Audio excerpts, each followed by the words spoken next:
অত্যাচার করা হচ্ছে তার স্বার্থে পুলিশ তুমি জবাব দাও। ইনকলাব জিন্দাবাদ, জিন্দাবাদ, জিন্দাবাদ। ইনকলাব জিন্দাবাদ, জিন্দাবাদ, জিন্দাবাদ। সিপিআইএম জিন্দাবাদ, জিন্দাবাদ, জিন্দাবাদ।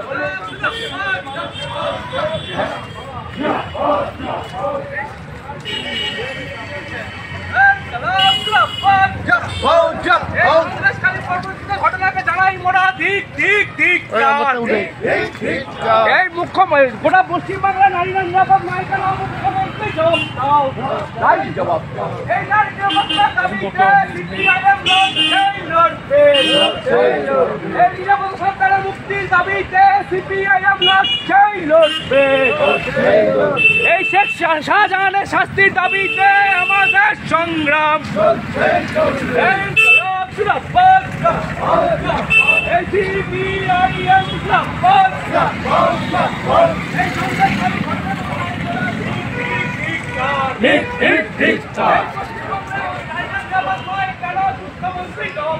হঠাৎ না, আপনারা দেখেছেন যে গত কয়েকদিন ধরে আমাদের দক্ষিণবঙ্গে উত্তর 24 পরগনার সন্দেশখালী অত্যন্ত একটা তাৎপর্যপূর্ণ জায়গা। সেটা একেবারে আমরা যে জানি যে সুন্দরবনের একেবারে গা ঘেঁষা যে জেলা, তার যে শেষ প্রান্ত সন্দেশখালী, সেখানে বেশ কিছুদিন ধরে গ্রামের মহিলারা, সাধারণ মানুষ, বিশেষ করে আদিবাসী মানুষ, তারা বাইরে বেরিয়ে এসেছেন তৃণমূলের অত্যাচারের বিরুদ্ধে।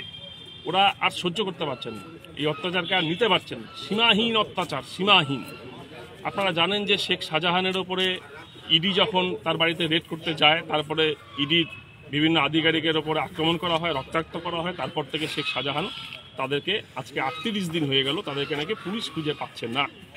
এবার সেখানে পুলিশ খুঁজে পাচ্ছে না, অথচ সাধারণ মানুষ, ওখানকার রাজনীতিবিদরা, তারা নাকি শাহজাহান শেখকে বারবার দেখতে পাচ্ছেন বিভিন্ন জায়গায়। এবং আমাদের সন্দেহ সেটা গোটা পশ্চিমবঙ্গে যেভাবে চলছে, আমরা মনে করি শেখ শাহজাহান পুলিশেরই তত্ত্বাবধানে সুন্দরভাবে বহাল তবিয়তে বিরাজ করছেন কোথাও না কোথাও। এবং শেখ শাহজাহানের যে সাকরেদরা আছে, তাদের মধ্যে অন্যতম হচ্ছে শিবু হাজরা। সেই শিবু হাজরা একেবারে বিরাট বিরাট ভেরির মালিক। এক একটা ভেরি তৈরি করেছে কিভাবে? সাধারণ মানুষের জমি, যে জমিতে ফসল উৎপাদন হয়, সেই জমিতে নোনা জল ঢুকিয়ে দিয়ে, ভাবুন কতখানি ন্যাক্কারজনক এবং কতখানি ভয়ঙ্কর। সেই জমিতে নোনা জল ঢুকিয়ে দিয়ে যাতে আর কখনো ফসল না ফলে, তার জন্য ভেরি তৈরি করে ফেলেছে। সেই ভেরির জমি দখল করে একের পর এক মানুষকে নিঃস্ব করে, যার জমি তার জমি দখল করে দিনের পর দিন ভেরির বাজার তৈরি করেছে। এবং সম্পূর্ণ এই ভেরির কাণ্ডারি হচ্ছে এই শিবু হাজরা, এই শেখ শাহজাহানরা।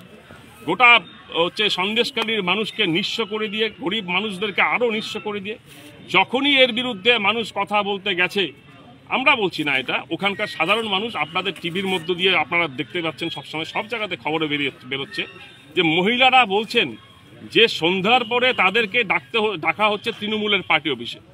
যখন বলা হয় যে কেন যাওয়া হচ্ছে, বলে মিটিং আছে। বেশ, রাত্রি 10টা, 11টা, 12টার সময় তৃণমূলের পার্টি অফিসে মহিলাদেরকে বেছে বেছে নেওয়া হচ্ছে। এমনকি মহিলারা এই কথাটাও বলেছেন যে সুন্দরী এবং অল্প বয়সী মহিলাদেরকে বেছে বেছে নিয়ে যাওয়া হয়। আমরা পশ্চিমবঙ্গের কোন রাজত্বে বাস করছি? কতখানি নির্লজ্জ, কতখানি ঘৃণার ঘটনা আজকে এটা পশ্চিমবঙ্গে ঘটতে পারে। ভাবা যায় যে আমাদের বাড়ির মা বোনেদেরকে রাত্রি 12টার পরে তৃণমূলের পার্টি অফিসে গিয়ে সেখানে কি করা হয় আমরা বুঝি না। সেখানকার মহিলারা মুখ খুলেছেন। তারপরেও যদি কোনো বাড়ির মহিলা যেতে অস্বীকার করেন, তাহলে তার স্বামীকে কিংবা তার বাবাকে তাকে হচ্ছে কোদালের বাট দিয়ে মেরে একটা কোমরের হাড় ভেঙে পর্যন্ত দেওয়া হয়েছে। সেই হচ্ছে ঘটনা হচ্ছে আজকে মুখের বেরিয়ে আসছে মানুষের মধ্য দিয়ে। বারবার তারা বলেছেন, এর বিরুদ্ধে মানুষ প্রতিবাদে রাস্তায় নেমেছেন। এটা কারো তৈরি করে দেওয়া প্রতিবাদ না, এটা স্বতঃস্ফূর্ত সন্দেশখালীর মানুষের প্রতিবাদ। আর এই স্বতঃস্ফূর্ত সন্দেশখালীর মানুষের প্রতিবাদ যখন জাগ্রত হচ্ছে, তখন তৃণমূল কংগ্রেস রাজ্যের শাসক দল তখন তো এই আন্দোলনটাকে একটা অন্যদিকে ধারার চেষ্টা করবেন। আর সেই চেষ্টার মধ্যে নিরাপদ সর্দারকে তারা হচ্ছে খুঁজে পেয়েছেন। তিনি এক্স এমএলএ ছিলেন, তিনি বামপন্থী গণ আন্দোলনের নেতা, তিনি সারা ভারত ক্ষেত মজুর আন্দোলনের রাজ্য সম্পাদক, সর্বভারতীয় নেতা। ফলে নিরাপদ সর্দারকে বেছে নিয়েছেন। কিন্তু নিরাপদ সর্দার দমে যাওয়ার লোক নয়, বামপন্থীরা দমে যাওয়ার লোক নয়। বহু আক্রমণের শিকার হয়েছে নিরাপদ সর্দার। নিরাপদ সর্দারের বাড়ি জ্বালিয়ে দেওয়া হয়েছে, নিরাপদ সর্দারের মিছিলে গুলি করা হয়েছে, 7 মানুষ মারা গেছে। নিরাপদ সর্দার নিজে গুলিবিদ্ধ হয়েছেন। এমন মানুষকে হাত দিয়েছেন হচ্ছে তৃণমূল কংগ্রেস। ফলে মাথা নোয়াবার লোক হচ্ছে নিরাপদ সর্দার নয়, সন্দেশখালী হচ্ছে আজকে দেখাবে। গোটা পশ্চিমবঙ্গ যাতে সন্দেশখালী না হয়, তাই আমরা বলতে চাচ্ছি যে রাজ্যের প্রশাসনের কাছে অবিলম্বে শেখ শাহজাহান, শিবু হাজরাদের গ্রেপ্তারের ব্যবস্থা করতে হবে। আর হচ্ছে নিরাপদ সর্দারের মতো মানুষ যারা সাধারণ মানুষ, তাদেরকে যারা গ্রেপ্তার করেছে তাদেরকে বিনা শর্তে মুক্তি দিতে হবে। এই আন্দোলন নিয়ে আমরা গোটা পশ্চিমবঙ্গের সমস্ত থানায় থানায় যাচ্ছি। আজকে হচ্ছে জলপাইগুড়ির রাজগঞ্জ থানায় আমরা এসেছি সেই আন্দোলনকে আরও প্রসারিত করবার।